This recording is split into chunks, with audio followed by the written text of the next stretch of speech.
We are streaming live on YouTube. So Ms. Dr. Kempke, I'm going to hand hosting responsibility over to you. Okay, sounds good.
Okay, it's 6:30. We have 28 participants, so I think we'll get started. Good evening, everyone. My name is Angela Taylor, and I am the new director of the San Mateo Adult School, and I will be your moderator this evening. I'm really excited to be here. Welcome, San Mateo Union High School District community, to the next installment of our Black Parent Association. We are so very excited to have you all here today for such an important purpose. And we have a full agenda prepared for you this evening. Before we get started, I would like to take a moment to introduce you to our superintendent, Dr. Kevin Skelly. Thank you, Angela. It's great to be here. And I just want to introduce, I know we have principals and staff on there, but when you're the superintendent, you want to make sure that you take care of the board members who are in attendance. So I want to make sure I introduce two of them that I see in the list of folks who are here. There may be others who attend as we go on, but Peter Hanley is the vice president of the board, and he's here, as well as the board president, Mr. Bob Griffin, who will be making some comments as we go along.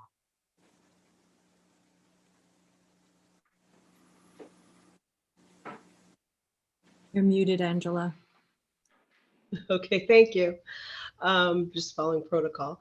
Thank you, Dr. Skelly. So this evening, we have a full agenda, as I mentioned, and I will briefly just go over that for you. We've had our welcome. Next, we will go into breakout rooms to have some opportunity for community building. We will then have Black Parent Association updates and coming events and discuss a little bit about that. We'll hear from our amazing student leaders and hear shared voices.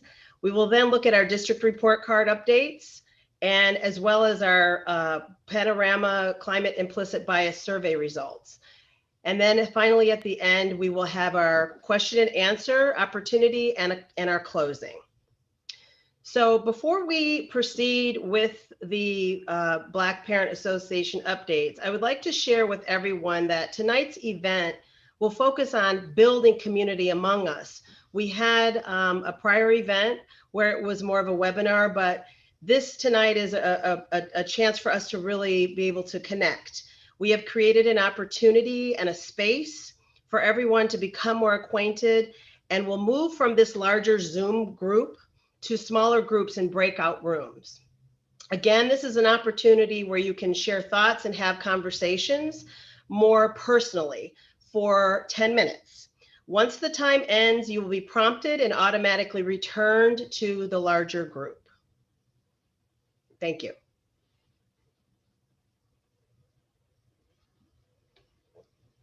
Julia, are you? All right. So I'm going to put up the prompts for the breakout rooms, and we are going to have about 4 to 5 folks in each room. And here are the prompts. Just share who you are, what your affiliation to our school district or the school that you affiliate with, what brings you here tonight, and then what is your superpower. So just time to get to know everyone that's here this evening. So you should just be automatically prompted to go into a room. So I'm opening those now, and there's 4 to 5 folks per room.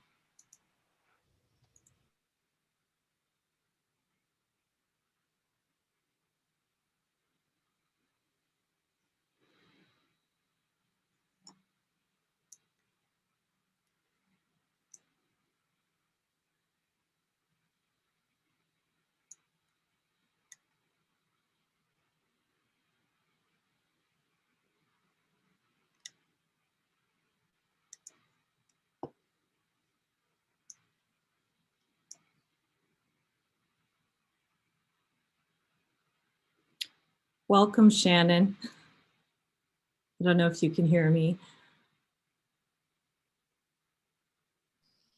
Hi. Hi. So actually, we have we just started the meeting by putting people into breakout rooms to just to get to know some folks that are here tonight. So I can zoom you into a breakout room if you want to meet some of the folks Sure. that we have here tonight. Okay. Sure. So I'm going to assign you to a room right now, and you should just automatically move there. So Thank you. thanks. Oops, you know what? Someone else started attending. I moved that Jabari, I think it is. So I'm going to move you to another room. Here, hold on. Okay.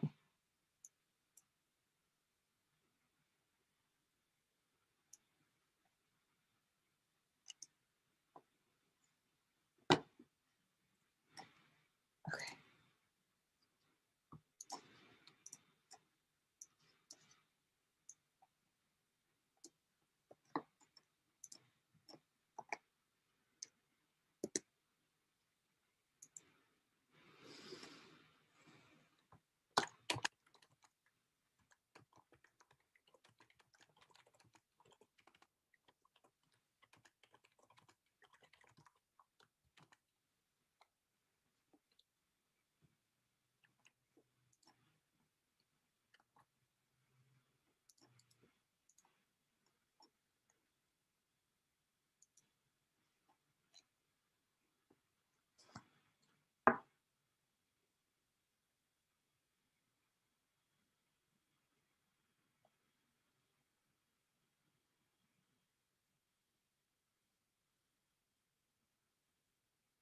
Welcome, Alston and Darlene.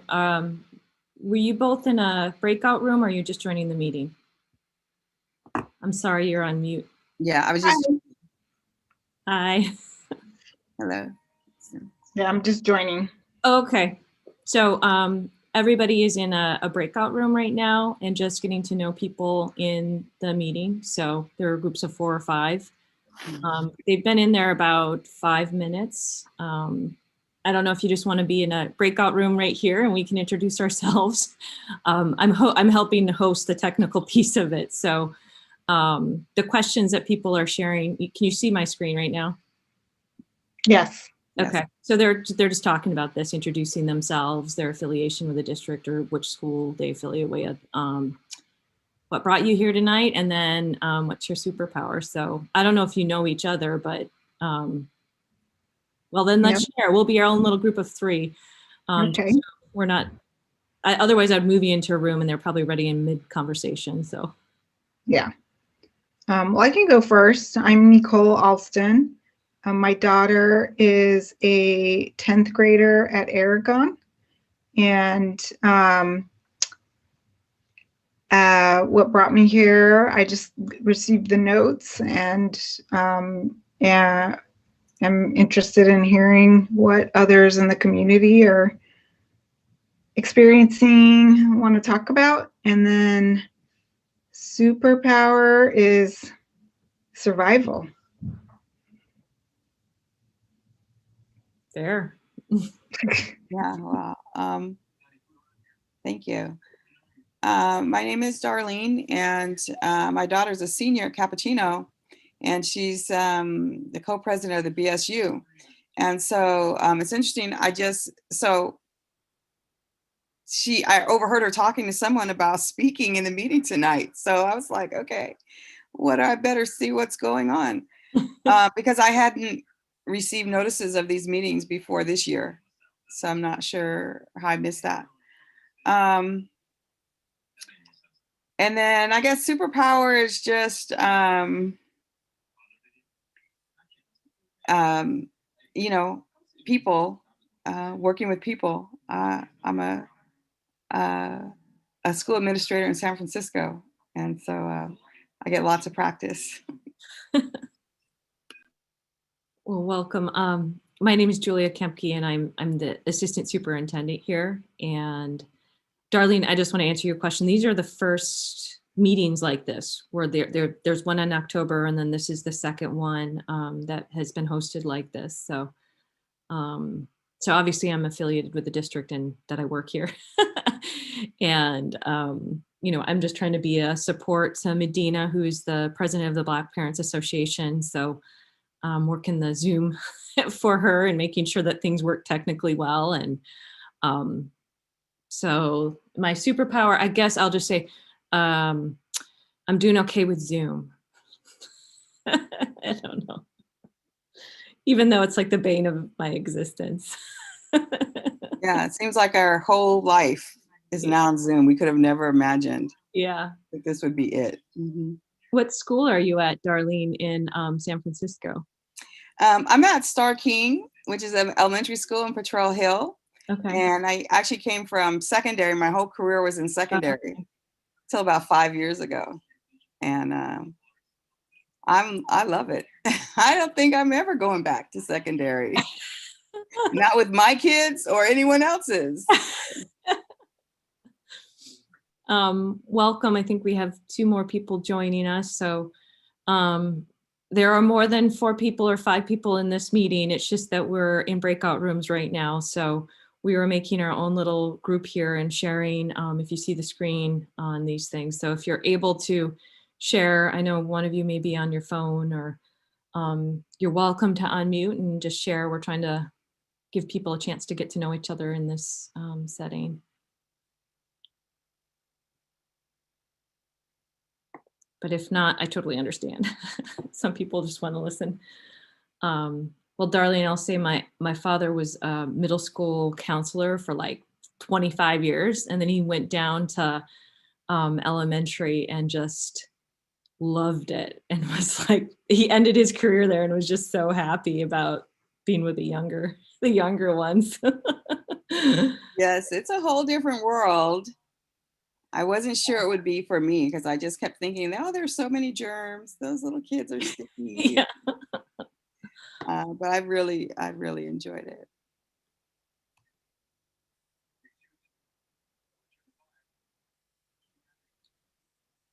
I'm gonna just ask how much more.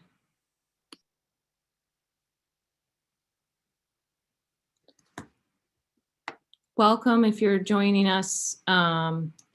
Just so you know, there's more than just the few of us here. We're in breakout rooms right now. So we were sharing the things that you can see on my screen, but I'm just about to close the breakout room. So people are probably going to start trickling back in.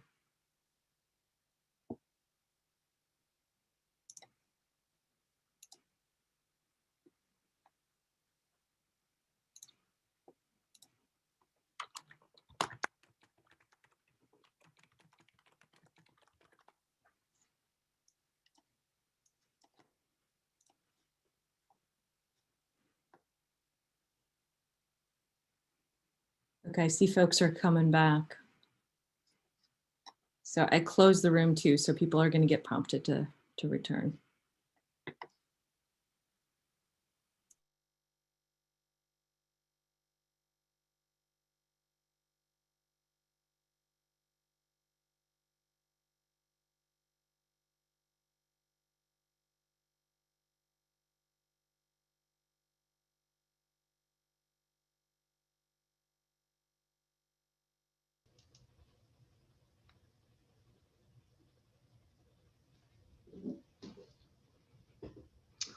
Okay. Welcome back as people return. Everyone's getting prompted to come back out of their breakout room. Sometimes it's better just to choose when you leave. Otherwise, it's kind of jerks you out of them. So Yeah, for sure. I think we have a few more people coming back. Oh, here we go. Yeah, everybody's back. Okay, looks like everyone's back. Welcome back, everyone. I hope you had insightful and collaborative exchanges with each other. Miss Medina McKinney will now move us forward. Thank you.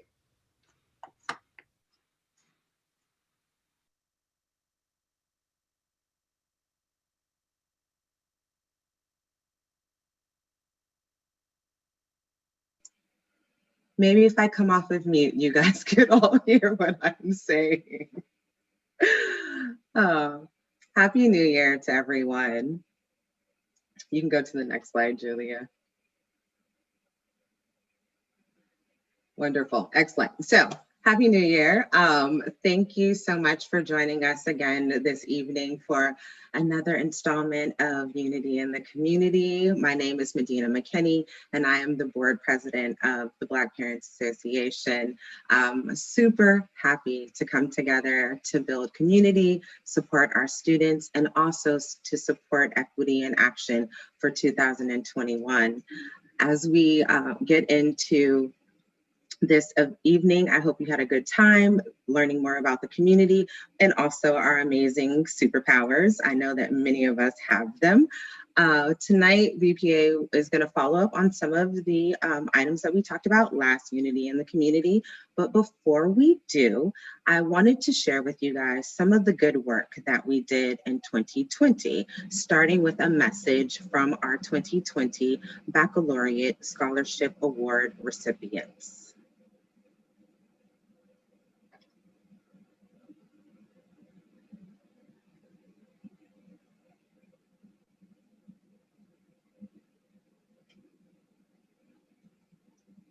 You're not sharing. oh, is it not? No, I don't think you're sharing the sound, Julia. And I clicked the button. Hold on one second. Oh, no. You know what? You're just it's just muted on the video. That's all. And then if you just restart it.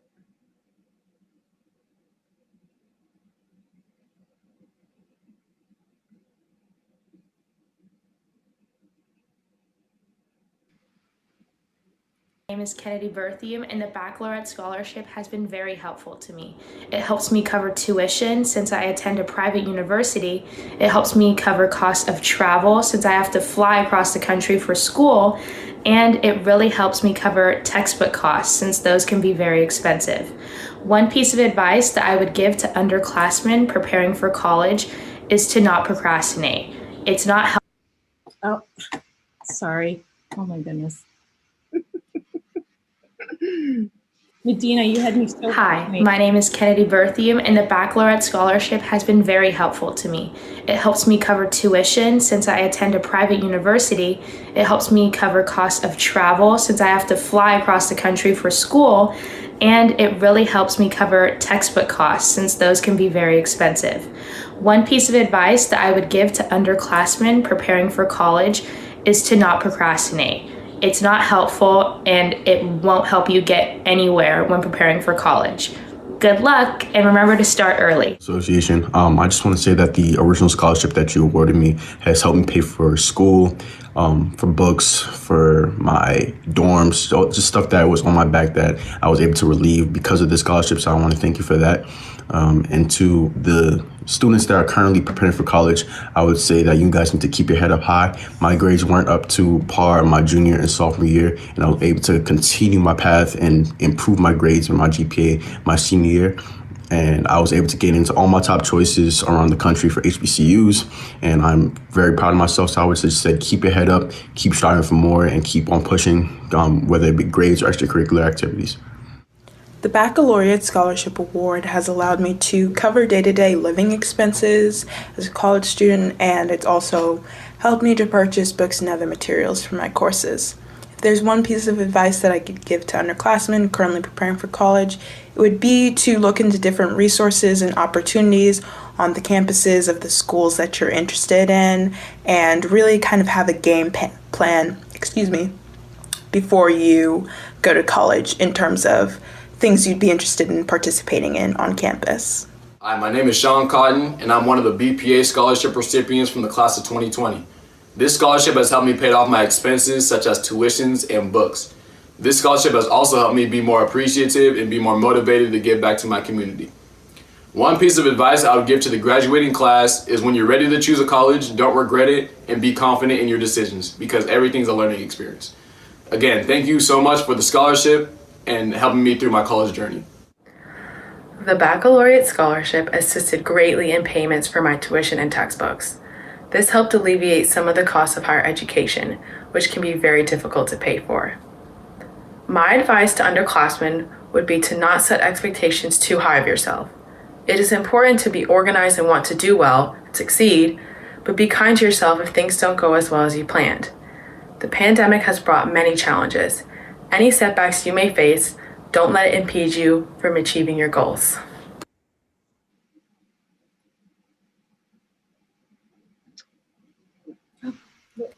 The Black Parents Association of the San Mateo Union High School District is new and improved.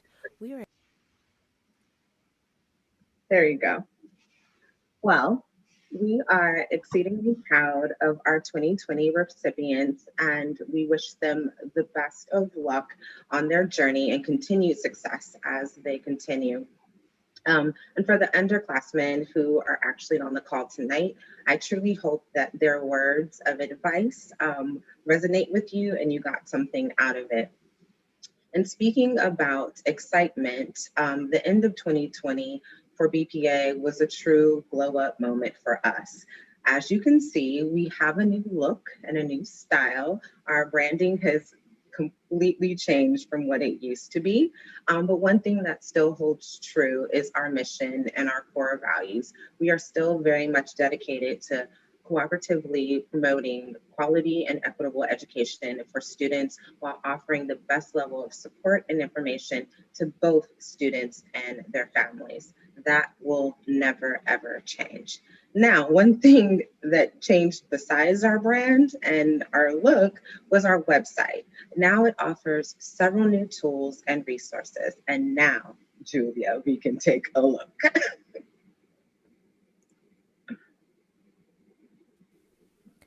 The Black Parents Association of the San Mateo Union High School District is new and improved.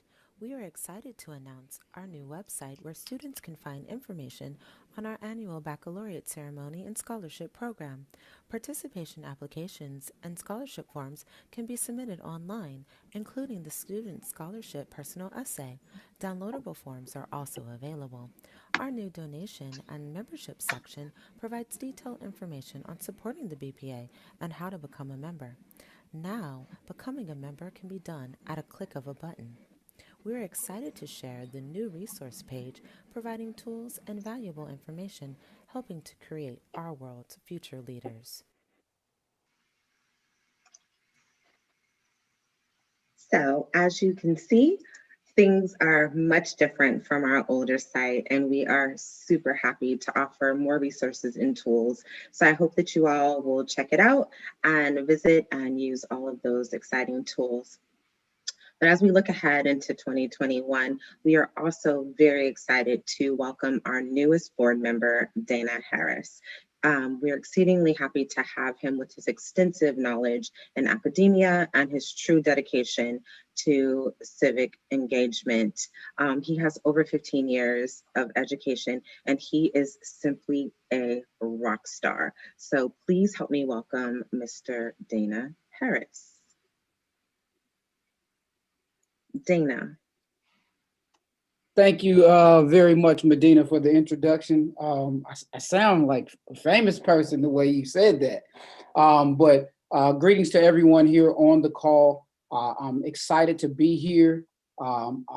Just really grateful to be in another position to serve more students on a greater capacity. I'm looking forward to working with the BPA and just helping what they have already put in place to serve the students of the San Mateo Union High School District. And I've already hit the ground running. I've been doing a lot of things working beside Medina, and I'm looking forward to serving you all. Excellent. Thank you so much, Dana. We are exceedingly, like I said, exceedingly happy to have you. And you are right. We hit the ground running, and we are going to keep that momentum going. We will not stop now. So as we move forward, this year is really exciting for us.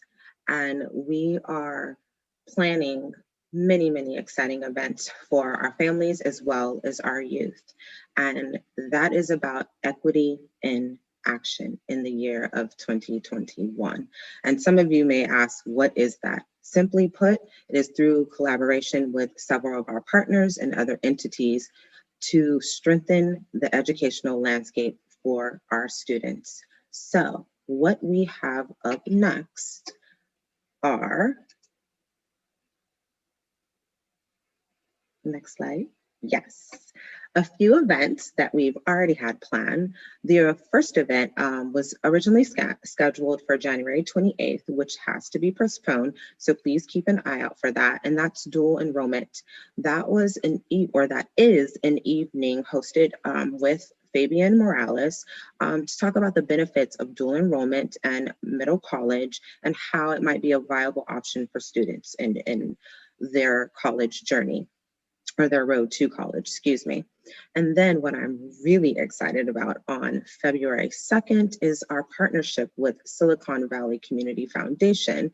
That is an evening who will be presented by Dean Taylor, who is the scholarship officer, who is going to present a plethora of valuable information like A to G planning, how to pay for college, and so much more in that evening. So please mark your calendars and do not miss that event, My College Pathway.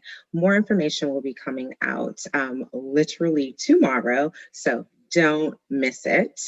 Then March 1st, the 36th annual Baccalaureate Scholarship application process opens for graduating seniors within the San Mateo Union High School District, as well as Sarah and the Crystal Springs Upland Schools. So if you are a graduating senior, please keep an eye out because more information will be coming and disseminated to you. So again, very exciting things happening in the next few weeks. Now there is also another set of events that haven't quite been scheduled yet, but we are working on it. This is going to be our actual 36th annual baccalaureate ceremony. This year it will be virtual just because of the pandemic. This will be the event where those recipients of the scholarship award will be announced, as well as celebration of all that the graduating seniors have done. A very exciting event. The BPA State of the Union is going to be a student-led event bringing together BIPOC students within the district, a really safe space for them to discuss topics that matter most to them. So we're working on getting that scheduled. And then lastly, student and parent focus groups led by Dr. Mary Bacon. Tentatively, the parent focus groups are scheduled for February 9th.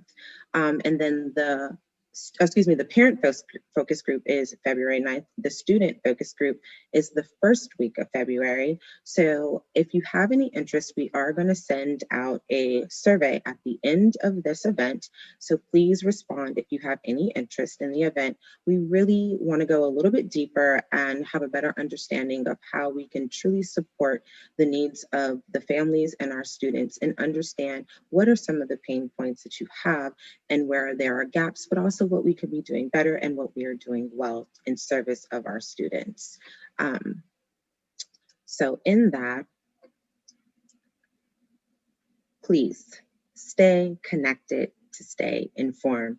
If you're not currently following us on all these different channels, social media, you guys know it, the internets, Facebook, Instagram, website, please make sure to connect with us so that you don't miss out on valuable information. And with that, I'm really excited to pass the mic to an amazing group of young women who are raising the bar within their schools and also their communities to lead change. I am pleased to welcome Aaliyah Stewart, BSU President at Mills High School, Ananda Nelson, BSU Co-President at Capuchino High School, and Tara Lynn Wong, BSU Co-President at Capuchino High School.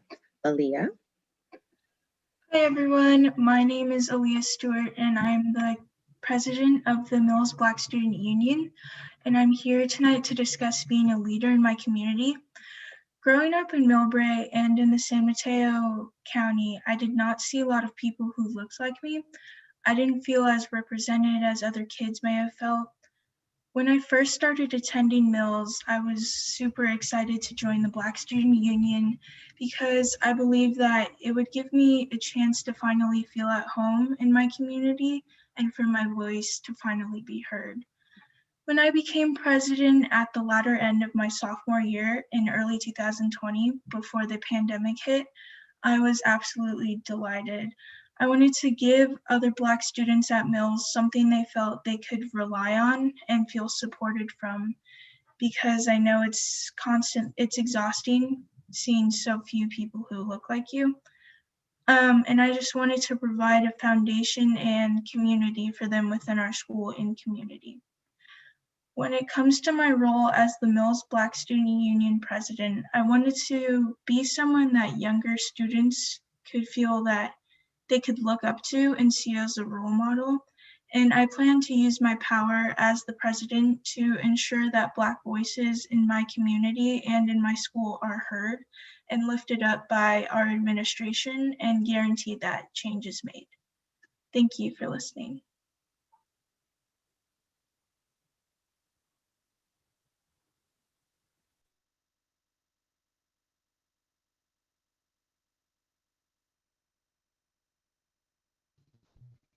Hi, I'm Ananda, and I reignited the Black Student Union at my school because I felt like there wasn't a sense of community and empowerment between the Black students that we needed.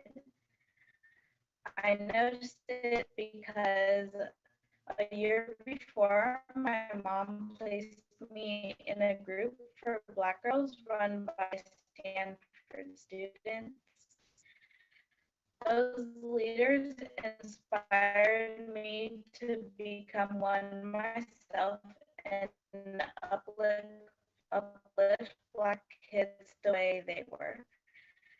Currently in the BSU, we've been empowering the students by giving them options to lead discussions. They do their own research on topics of their interest and present it to the group. Not only does this help build confidence with public speaking and research, but it educates the group on topics they might not have known about before. We also have been empowering them by bringing in guest speakers. Students get to ask the speakers questions, which helps build confidence with public speaking. The speakers also oftentimes tell their stories and give advice. Our first speaker gave us the advice of not being afraid to reach out, and since then, other students have been reaching out to get us more speakers and volunteering in our projects. Thanks for listening.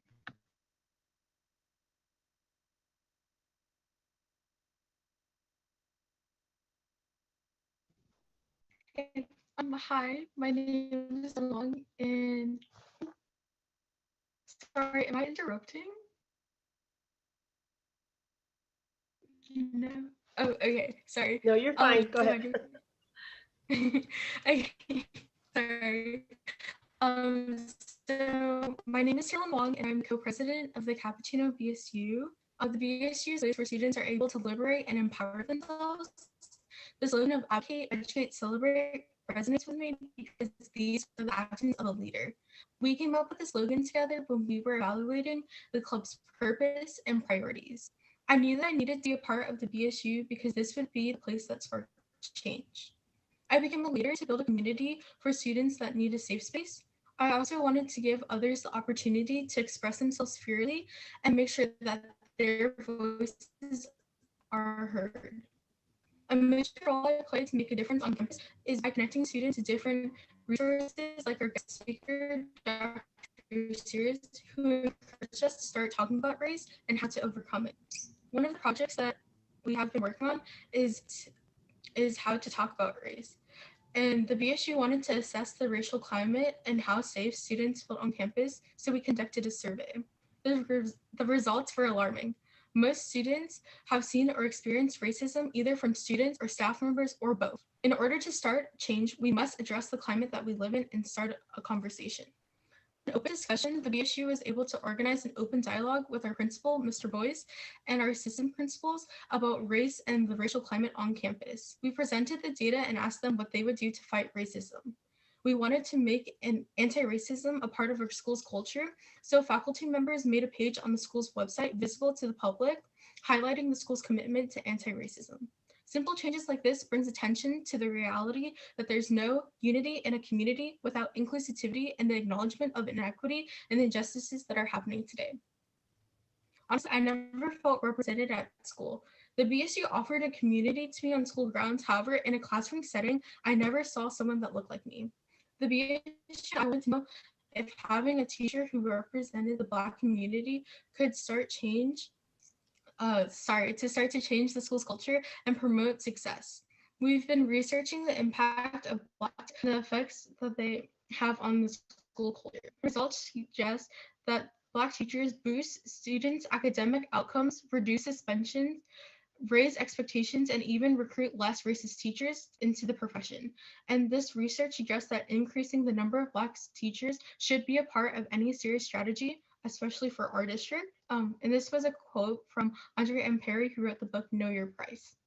The fact is, we need more teachers who understand the challenges faced the challenges that students face, and who simply are more empathetic towards students. Especially during times of crisis, students need advocates and motivators to influence and encourage students to think critically beyond high school. The district has the power to decide who will be the next person to empower the young adults of tomorrow, and I'm asking you to represent the district's large population by trying to diversify the teachers who are in our everyday lives. Representation within staff members, especially in teachers, are needed as there are many benefits to students from all backgrounds. I'm challenging the district to listen to what has been said tonight and to take action by standing beside the students. Will you be a part of the change that will benefit the growth and well-beings of other students? Thank you.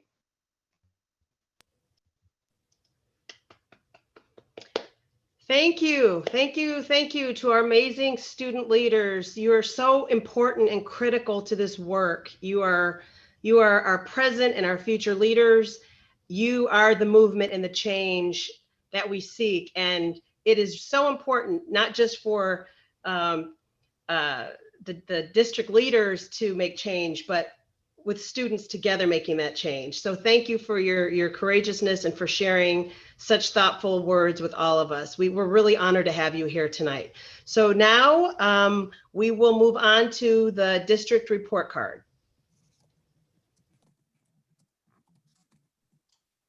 Good evening. My name is Brian Simmons. I'm the Director of Curriculum and Assessment for the San Mateo Union High School District. Happy New Year, everybody. Superintendent Skelly and I are going to take these kind of updates that emerged out of the last convening. So there were a few kind of questions and concerns that were raised.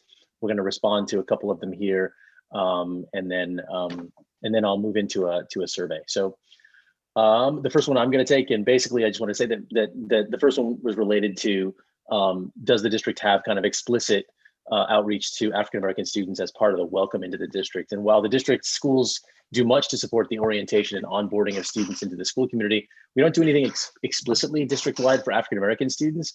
And we take that feedback and certainly will work to implement it because we think it's a good idea, not just obviously for African American students alone, but that's certainly one group that we would want to address. Superintendent Skelly, let me hand it off to you to say a little bit about the use of the N-word on campus and what we're engaged in around that. Right. So since our last meeting, we've been talking about this, and this has been an ongoing conversation that we've had as administrators, certainly in the now 6 years that I've been in the district. And it's, I'd say, one of the most explosive and most difficult part for administrators to address, both when it happens in school and then when it happens on social media, when it spills over into school, when students use the N-word outside of school, and then there are consequences and that spill over into school. And then also sort of the fact that it's so much used by some people in music and entertainment, and it really causes a lot of challenges for administrators. I'd say, maybe the top issue that we deal with. As with all of our disciplinary issues, we place a high emphasis on restorative actions, which are how do we take care of the victim in situations like this, the person who's been impacted by that. How can students work? What do our students learn? What are the learning outcomes that can come from this experience for the whole class? We've been particularly interested lately as a result of some of the conversations in our equity task force and our student conversations with administrators about, what do teachers stop the class and have those kinds of conversations? Are teachers using that as a learning moment, going into detail to go through that. And so that's really an important part. We don't have a set sort of, you do this, you get this consequence, but we really look at it as intent and impact, the student use, the violence of the word, the consequences. So it's not something that we've been able to figure out a specific way to respond to, but it is something that we take very seriously, and there's always a learning and stopping moment. and the seriousness with which we do that as we go forward. I think you take the third question here, Brian. Yeah. So the last question is kind of an update on where we are with regard to representation in the curriculum. And I would just say, broadly speaking, that the social science faculty in particular is doing a review of our courses. In particular, our modern world history course is sort of our first course, and that is going to be coming to the board in March or April. And then we've been doing some ongoing work over the last couple of years, starting a number of years back, but culminating in the spring of 2018, the beginning of an adoption of a set of culturally responsive novels and texts in the books. It actually goes beyond just novels, but that's the majority of the books are novels. That work actually continues as we speak, as our faculty identify texts to be brought in. They take them through a process and we adopt them. So that is ongoing. I will make sure, I actually thought I was going to put it here and I didn't. I'll make sure on the slide deck to link the actual list of culturally responsive texts that we've adopted over the last couple of years, just so folks know what that list is. And it is certainly being implemented throughout the schools in different ways, but certainly across the sites. So I think we'll move on to the next slide. If so, it's been great to hear a number of both the students kind of calls for action and also the need and kind of we're going to look at some data right now that affirms a lot of what students are saying kind of anecdotally. The student union presidents have been saying in this meeting. We as a district conducted this survey. Panorama is the name of the company that creates the survey. We conducted it with students back in mid-November. It was administered to all students in the district. Not every student completed it. You can see the completion rates here. The purpose of the survey was to solicit feedback from students about their experience in our schools related to the culture and climate, as well as some questions related to their social emotional well-being. I'm not going to focus on the social emotional well-being stuff for this session, but actually that related to school climate and culture as relates to issues of race, diversity, and hate speech, since those are areas of focus for this group and certainly for the district and board. And so as you can see here, basically, about 80% of students responded to the survey overall across the district, and you can see the response rates among sort of key student subgroups. And so I want to quickly get into, because we want to spend some time actually I want to really spend the balance of time having you all talk about it. So I'm going to jump into the next slide, please. So the survey in this particular area is broken up into these three broad categories. We're going to just focus on a couple of them: cultural awareness and action and hate motivated speech. But basically diversity inclusion was basically the extent to which students, how diverse, integrated, and fair school is for students from different races, ethnicity, and cultures. And you see a relatively high score for that. Sort of students generally responded favorably to that area. Where we saw lower levels of student positive response was in this area of cultural awareness and action. And that is how often students learn about, discuss, and confront issues of race, ethnicity in school and culture in the classroom, in school. And then the last area is related to hate motivated speech. That may be the most obvious one, I suppose, but it's the extent to which students experience or witness acts of intolerance on campus and the extent to which those issues are effectively redressed by adults on campus. If we can move to the next slide, we'll start to look at some of the specific data. So this first slide has to do with, it's specifically a question that asks students how confident they are that students in the school can have honest conversations about race. Again, this is referenced by some of our students just a few minutes ago. As you can see, African-American students had one of the lower rates of positivity related to this question, meaning that they felt less confident that their classmates could engage in honest conversations about race. Next slide. So the next question was really had to do with how well does our schools help students speak out against racism? Again, another theme that was raised by the students a few minutes ago. This next slide is really, as you can see, only about 57% of students overall felt like the schools were doing quite or well or extremely well assisting in this area. And African-American students had an even lower kind of had an even lower rate of response to this question. So an area of growth for us as a district. Next slide. The final area I'll read from the survey in the area of cultural awareness and action is this question related to the extent to which adults at our schools take up major news events related to race when they come up. Overall, students were quite positive about their responses to this question, with over 80% of them responding affirmatively to it. However, you can see that African-American students had one of the lower positive response rates to this question. but still above 60%. I'm now remembering that I was supposed to say something at the beginning of this presentation about why we've split out the two, sort of there's two groups of African-American students in this chart, and they actually, in all the charts, but they actually track pretty consistently overall. You'll see that there's a column that says Black, and that's students who've told us that they are singularly African-American in our census information. Then we also have, it's the second to the last column that says 2 or more, and it says AA. That's 2 or more races, and one of those races is African-American. That group of students is actually a larger group of students in the district relative to the African-American student population, when students who just tell us they are African-American only, if you will. And so commingling them together, it's a couple hundred students. But again, the experience of students in both of these groups is very similar, but we don't commingle them because formally, officially, they are actually 2 or more race students, and we want to make sure that people are clear kind of the distinction there, even though, of course, students are lots of things, most students, myself included. And so this one is, again, this one was about how often we address issues of race when they come up in the news, and overall students felt positive about that. Next slide, please. So now we're going to move into the last chunk here, which has to do with hate-motivated speech on our campuses.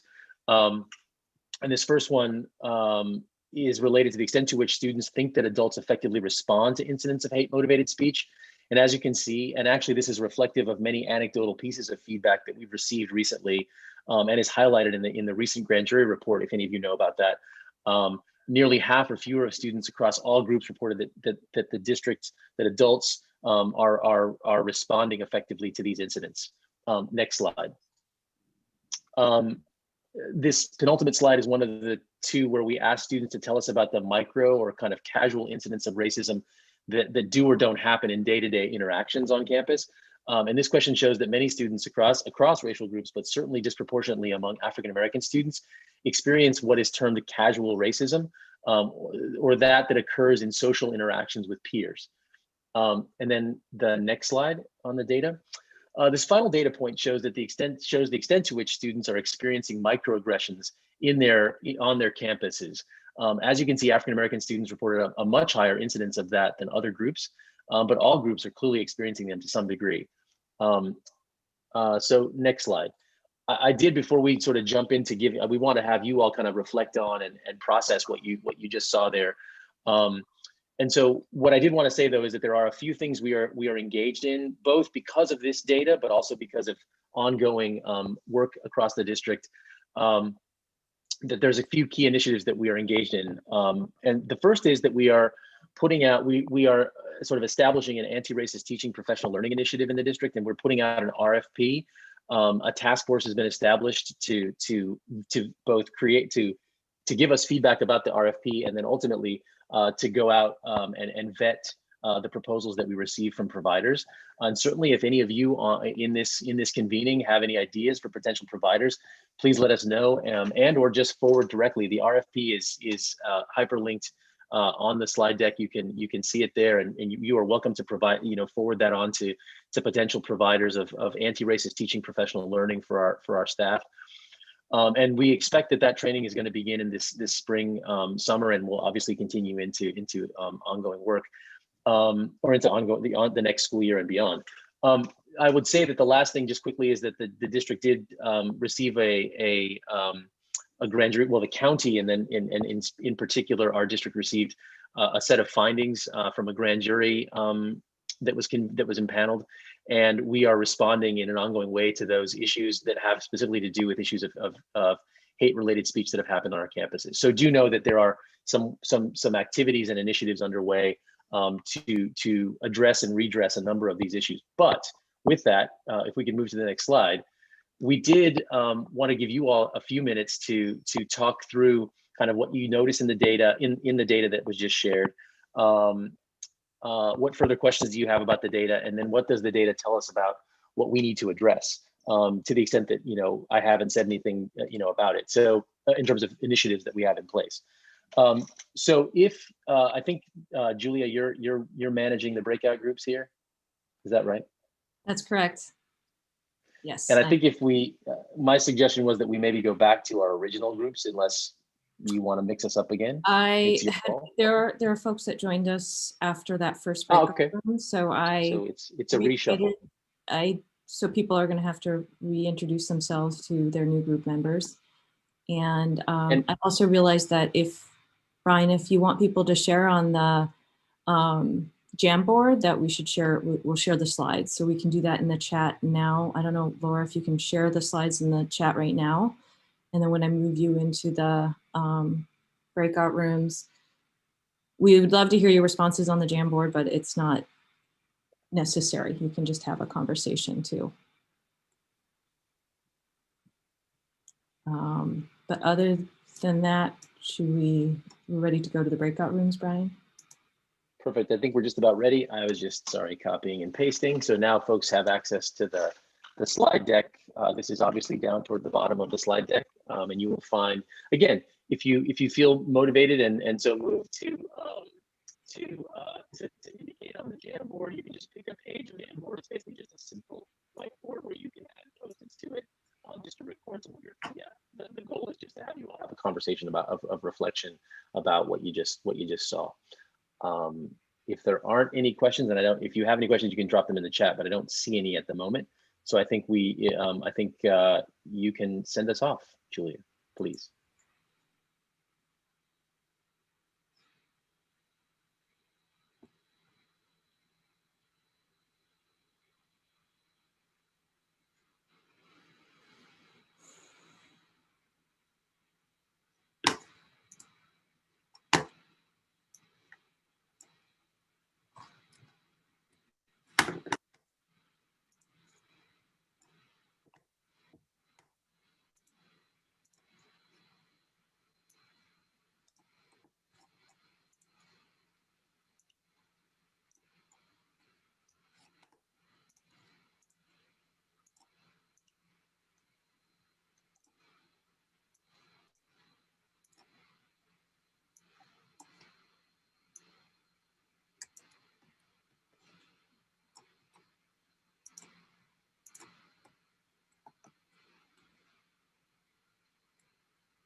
Hi there. You're muted. Did you get kicked off? No, I was having trouble on my phone accessing, so I switched to my laptop. I'm in the room with Serena, Samia, and Joan, though. Okay, let me. Got me back in there. Serena, let me find them. Oh, it's room 6. Oh, perfect. Okay, that makes it easier. Room 6. Okay. You're welcome.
Welcome back, everybody. I did want to thank you all. I mean, our group got kind of cut off there at the end. Sorry, group. I know everybody cut. It is the problem with breakouts is we always are mid-sentence. Unfortunately, it seems. In the interest of time, because I know we did want to kind of solicit some broader feedback. I did want to just kind of give folks. I'm not sure, Medina. I wanted to I was going to have folks just drop kind of key takeaways or thoughts. If they hadn't put them on the Jamboard, just put them into the chat, and then I was going to record those, take them out of the chat, because I did want to make sure we had time for the last chunk. Do you want to have any share outs right now, or do you want to move on? Actually, please, like you said, anything for share outs specific to this topic, please drop them into the chat so that they can be recorded. I do not want anything that's of value lost. So if you could just take a few seconds while it's still fresh in your mind to get them into the chat really quickly so Brian can record that, that would be perfect. Awesome. Because we are ending at 8 o'clock, because I don't want to usurp all of your time, I'm super happy that you're joining us. I do want to move on just in case there are any topics for our Q&A that we want to cover that aren't about this topic. We can go ahead and address them now. However, if this is the hot topic and this is what we want to continue on, I'm totally fine with that. I'm open to it. So, I'm going to hand it back over to our moderator, Miss Lovely Angela. If you want to go ahead, excuse me, if you want to take it over. Okay, thank you, Medina. Yes, so we have arrived at the question and answer portion of the event. And welcome back, because we were having a great conversation in my group. So again, I think it's really awesome that we have this opportunity to collaborate and build community together. So let's take this opportunity to ask questions. And so how that will happen is you can use the chat function at the bottom of the screen to add your question, or you can email the question if you don't want to use the chat, to the email listed on the slide. And also, if you would like to bring more comments from our last conversation into the chat, we can do that as well. Maybe we just do a combination of that. Just please make your questions as concise as possible so we can get as many in as possible. And we will, if you feel that your question hasn't been answered appropriately, because I will give it to the panel of leadership here that's with us to answer, just email us and we will get back to you with a more expansive answer. So why don't I go to the chat? I will call out your name, and if you could please, if you do have a question, I just, oh, what happened? If you could ask it, that would be wonderful. Let me see, where is this? So, managing technology, never a dull moment. Angela, yes. I just stopped the share so people can see each other when we get into the Q&A. So I can continue sharing, but I think we wanted to have it so people can see each other, right? Exactly. Okay, no problem. Okay, so Ralph Simpson has a question. Ralph, do you want to read that out to the larger group? Sure. So I noticed during a few of the survey responses where African-American students had some of the lower percentage, I guess, satisfaction responses compared to some of the other groups there. But I was curious, what wasn't provided was the gender breakdown of those responses. So is there a difference in gender in terms of maybe the males were clearly less satisfied than the females or vice versa? And then if there is a big difference, then do those students feel like they have a teacher or an administrator of their same race and gender to explore some of their concerns with if needed? So those would be some things I would be curious to find out in the future. Can someone from the panel answer that? Yeah, so I did put a quick chat. It's going to take a little bit of digging because Sure. we have the data overall on gender. I would have to go into the raw data to kind of see among African American students what the gender breakdown was, but I'm happy to provide that at the next convening. Thank you. Okay, And great. as a general rule, I would just say there was some overall, there was some discrepancy. Most questions, the students were, gender was pretty neutral. It was pretty consistent across both. But there was a few where gender clearly had some influence on the particular question. So it's important to look into. Okay. Thank you. Okay, thank you. And Kelly, Angela, I'm sorry, yes? sorry, I want, Ralph, could you introduce, and you don't have any time on the agenda, could you briefly introduce yourself and what you do? I know you've been involved with Lincoln and your family's made a scholarship. So if you got a few seconds to let people know who you are and Okay. what you do, I think that would benefit all of us. Sure. Thank you. Yes, thank you very much. So my name is Ralph Simpson Jr. And I'll start off by saying that my father, Ralph Sr., served as vice president of the Black Parents Association from 1988 through 1995 under Ethel Batiste at the time, who was president. So I'm a 1991 graduate of San Mateo High School. I then went off to Tuskegee University and now am in my 19th year of employment with Lincoln University as the director for the Office of Career Services. And we're proud of our 6-month job placement rate of 47%, which is among the top 10 of all HBCUs. And our top reported salary was $85,000 a year at the bachelor's level. So we have some success there. But since I've been kind of in the South or the East Coast for the majority of my adult career, I've tried to maintain contact with the Black Parents Association, particularly with the passing of my father back in 2015. There's been a scholarship in his name that the Black Parents Association started. So we deeply appreciate that.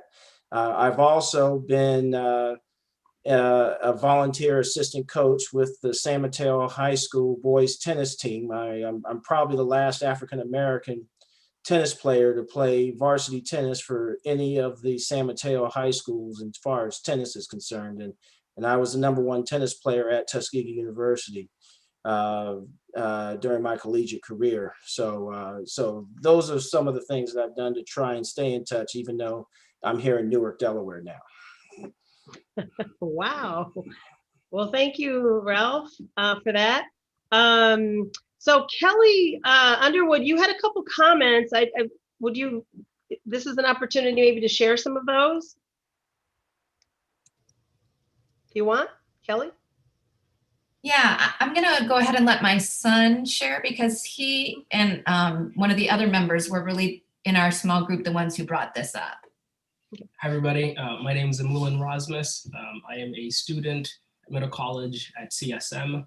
And in regard to, I think, the education and trying to have discussion, one point that I've noticed as being a student within the San Antonio High School District is, I think, just there has to be a great emphasis on having students lead and having, I think, especially students of minority ethnic backgrounds be involved in creating these programs. And although I do value adults and I think their expertise, I found that it's difficult to have honest conversations where you feel as if this person understands what you've been through or has, I think, an equal, relationship to you and the students.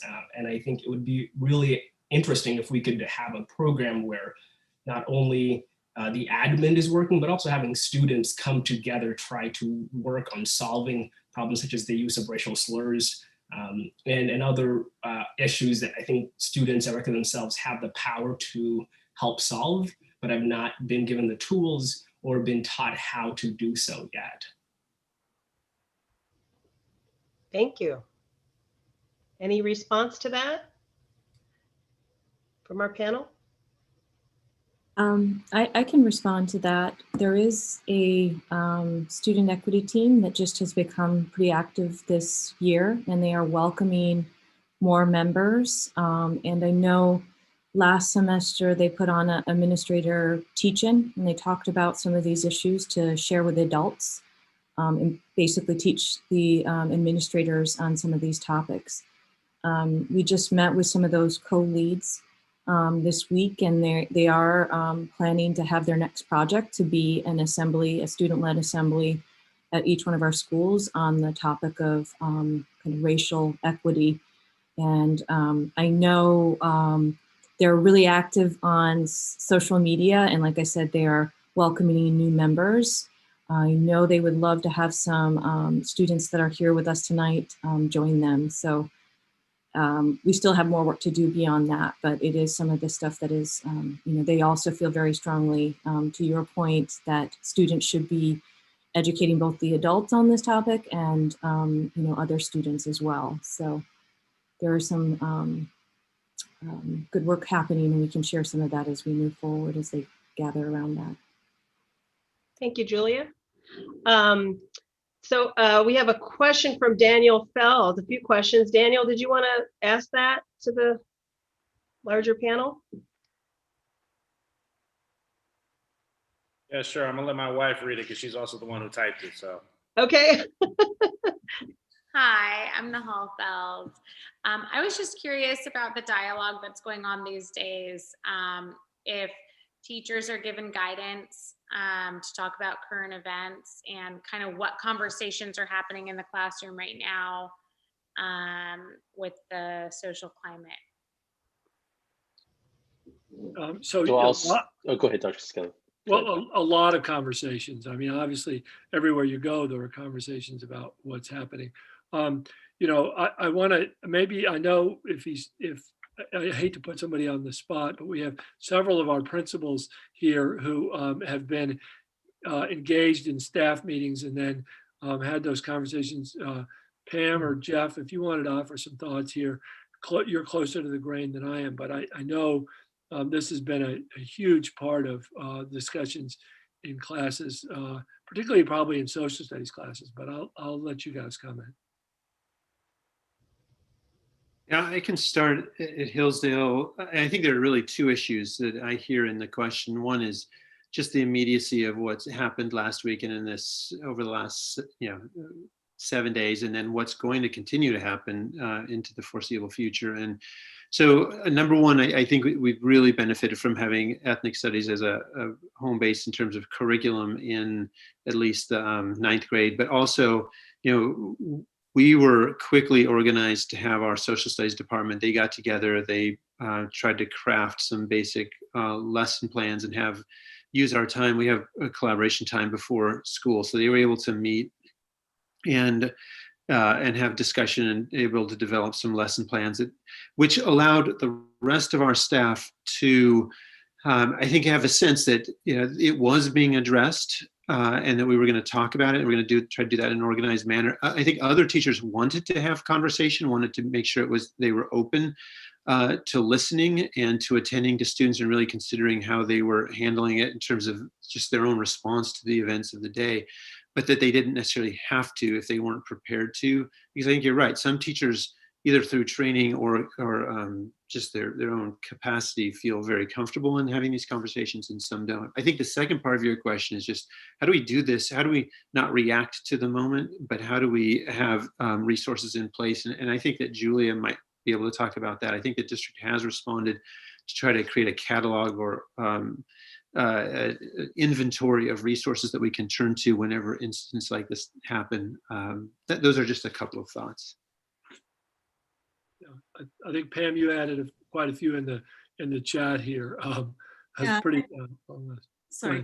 Yeah, I put some in there. I don't think the links work in the chat though on Zoom, but it gives you kind of an idea of the resources that we're sharing with staff about how to hold these conversations in the classroom and have safe spaces for our students to engage in dialogue and to ask questions.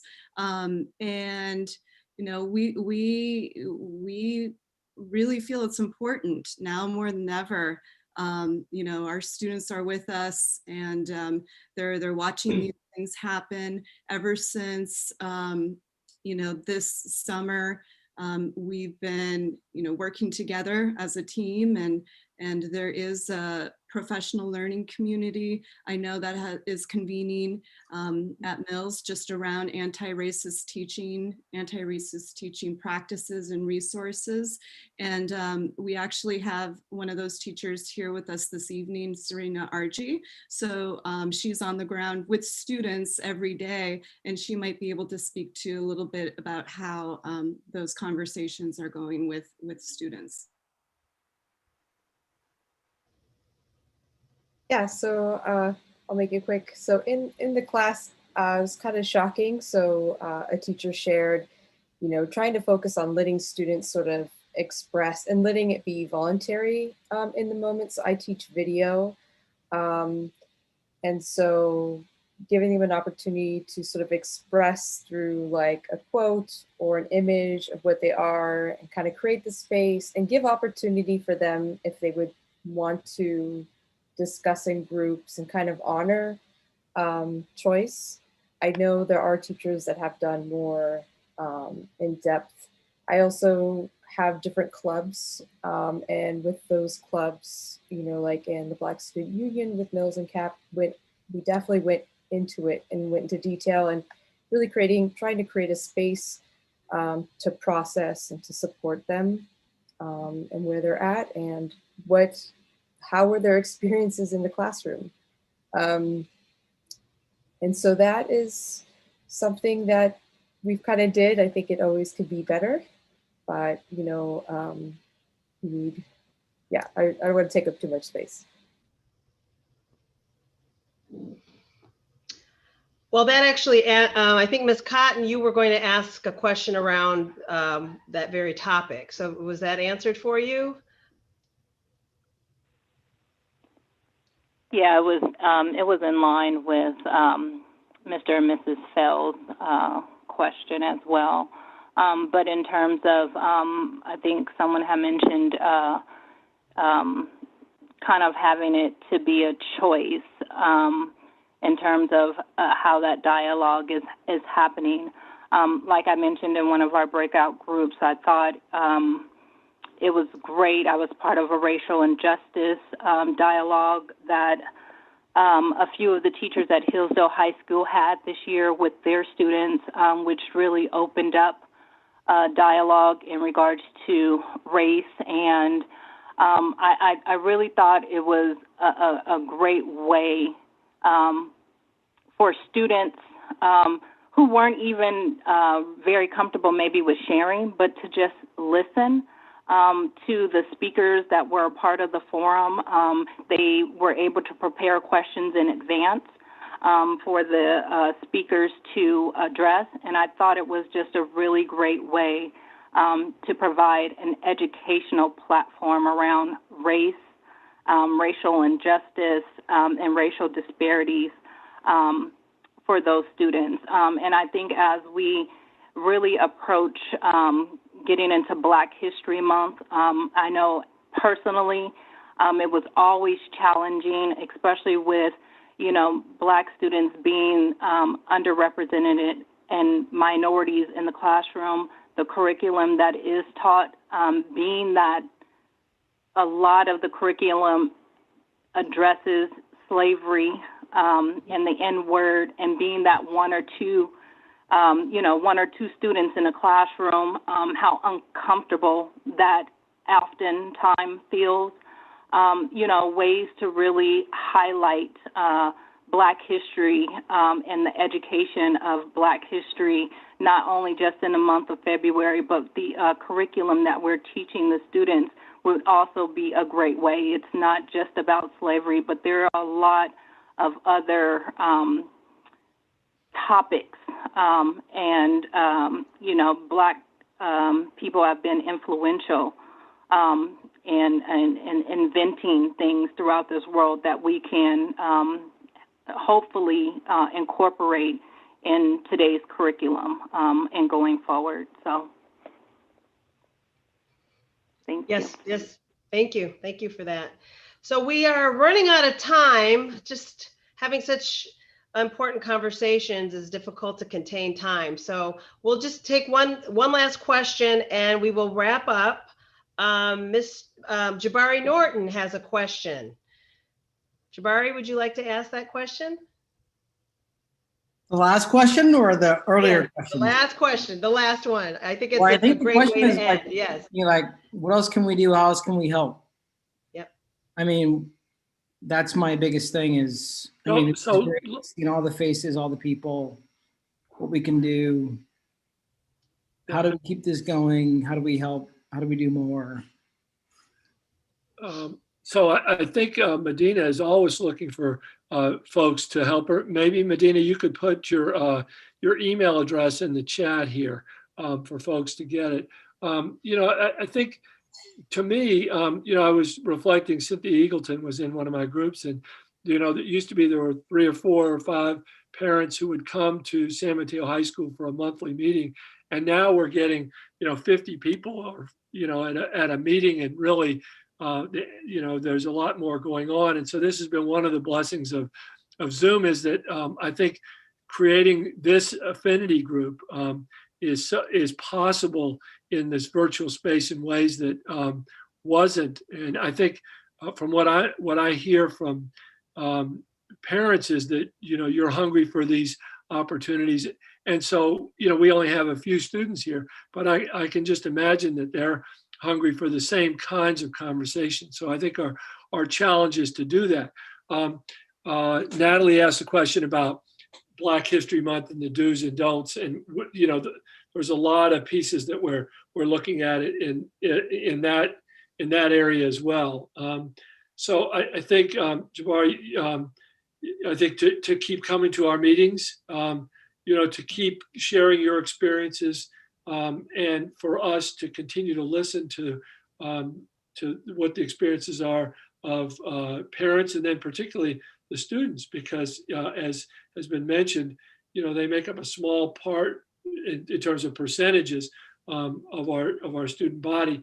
And so how do we make sure that they can feel fully a part of our school district? And to dovetail onto what Kevin is saying, how do you help? It's by spreading the word. Like, you all showed up here tonight and we appreciate it, but also tell your friends, tell your other parents, have your student show up with you and sit right next to you. And that way we're spreading the word. We are listening to you and you're hearing it as well. The more that we build our community, the more that we can do, because we need your ideas too. We as the Black Parents Association, we have our ideas, and so we bring them to the table. The school district, they have their ideas and they bring them to the tables. The more ideas that we have from you all, the more that we can then build our tribe. So we can do more, we expand our territory. So it's important that we continue to grow. So by showing up and showing out, the more that we change the landscape, that is equity in action. So that's really how we can continue to help and to do more. So because we are at time, so thank you, Miss Angela, for keeping us on track. Very much appreciated. I first would like to allow Bob Griffin, if you're still, yes, you are, to give us your closing remarks, sir, before I give mine. I'm sorry, Bob, not to interrupt, but before we go into that, first of all, thank you to everyone we built community tonight, and that is the most important takeaway. So everyone here, thank you for coming. If you can just take a moment to do the brief survey, we would appreciate it. Julia, can you put that in the chat? There are 2 brief surveys for tonight's evening, and then I will pass that on to the amazing Bob Griffin and Medina to wrap up the evening with their closing remarks. Thank you, everyone, again. I know I already gave all my time away. I want to thank everybody for committing time this evening. And I really want to recognize the student speakers. They did a really marvelous job. It's, you know, it's tough. I know it's tough getting out here and talking even on Zoom. The one thing I would like to see next time, I'd like to see a lot more students participate. So all the students, bring some more with you. I think we get more energy and we get more insight into what's really going on out there. We love parents, but we really love students. So this is, the second in the series. And the one thing I'll say about this, we've had 2 meetings, and we're not going to have a magical transformation based on 2 meetings. I expect this is a long journey, and I expect that we all should be a little uncomfortable as we go through this journey. We've got to be out of our comfort zone. We got to have these difficult dialogues, and sometimes people like me, my feelings may get hurt, but I'll get over it. So I thank everybody, and Medina, your show. Thank you for all you've done. So. Well, right on, Bob. I echo your sentiments completely. To the young women who showed up today, kudos to you. You are amazing leaders at your schools and your community. Thank you so much. And to everyone who showed up tonight, thank you for your time, because you could have been anywhere, but you chose to be here with us. So thank you for supporting the community. Thank you for supporting your students. Thank you for supporting yourselves. And please do fill out the surveys. One is for unity and community and feedback on that, but also the survey for participation in the parent focus group. So please, if you have time, do that. We are looking forward to doing more equity in action, like I said. So each one, teach one, but also tell one, please, or tell 10, forget one, tell 10, and bring them to this meeting, because we're going to keep doing more and more and more. And like the young man said, who was sitting next to his mother, he said that we need to empower more students to lead. I am with him 110%. So let's do more of that. And I'm really excited for our next installment and all that we have planned for 2021. So with that, I bid you guys adieu. Have a really good night.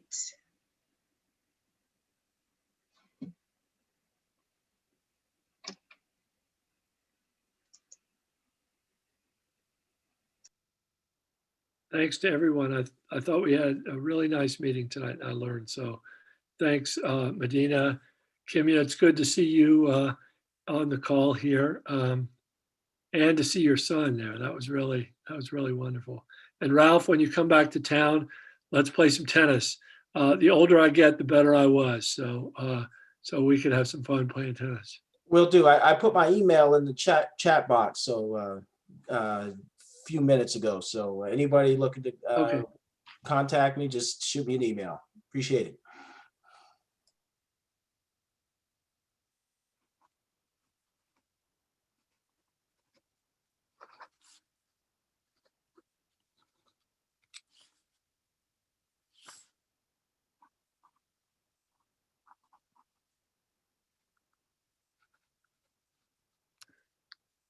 Laura, thank you for your work here. This wouldn't have gone on nearly as well if you hadn't been here. So thanks so much. Well, I think kudos to Julia too. The reason I'm hanging on is I'm taking screenshots of the chat. So I'm going to sign off in just a minute. Okay. All right. Laura, I think I'm trying to, you can download it, which I'm trying to do right now. Oh, okay.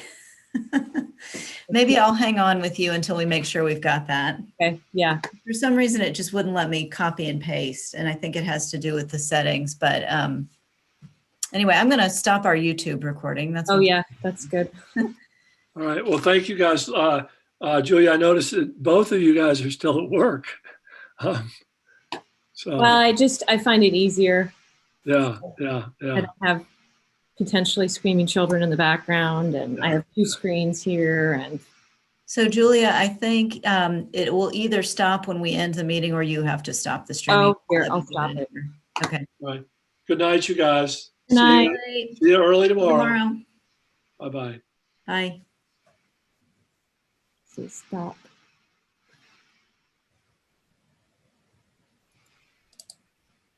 Okay, I stopped it. And now, It's live on YouTube to me, but that's, I mean, it's okay. It'll stop when we stop.